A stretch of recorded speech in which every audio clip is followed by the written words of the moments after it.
আসসালামু আলাইকুম ওয়া রাহমাতুল্লাহি ওয়া বারাকাতুহু।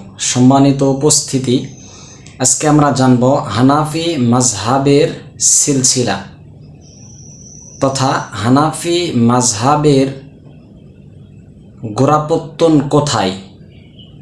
এই প্রশ্নের উত্তর হলো হানাফি মাযহাব এটা ইমামে আজম আবু হানিফা রহমতুল্লাহি আলাইহির মাযহাব নয়, বরং এটা মূলত হানাফি মাযহাবটা আব্দুল্লাহ ইবনে মাসউদ রাদিয়াল্লাহু তাআলা আনহুরই মাযহাব ছিল। হানাফি ইমামে আজম আবু হানিফা রহমতুল্লাহি আলাইহি পর্যন্ত এটা কিভাবে আসলো, আজকে আমরা সেটা জানব।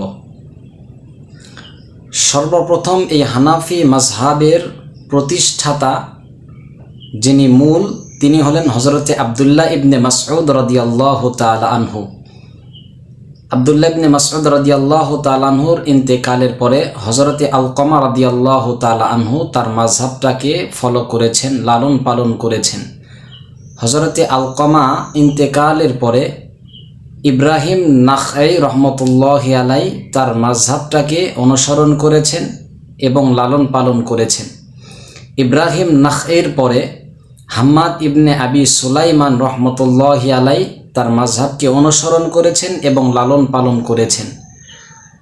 হাম্মাদ ইবনে আবি সুলাইমানের ইন্তেকালের পরে ইমামে আজম সিরাজুল উম্মাহ ফকিহুল মিল্লাহ ইমামে আজম আবু হানিফা রহমতুল্লাহি আলাইহি সেই মাযহাবটাকে সুন্দর করে সাজিয়েছেন, গুছিয়েছেন, সুবিন্যস্ত করেছেন, সেটাকে আমাদের সামনে পেশ করেছেন, যেটাকে আমরা হানাফি মাযহাব বলছি।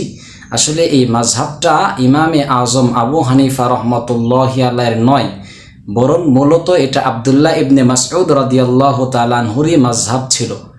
কিন্তু ইমামে আজম আবু হানিফা রহমতুল্লাহি আলাইহি সেটাকে সাজিয়েছেন, গুছিয়েছেন, তারতিব দিয়েছেন, সুবিন্যস্ত করে আমাদের সামনে পেশ করেছেন, বিধায় এটাকে আমরা হানাফি মাযহাব বলছি।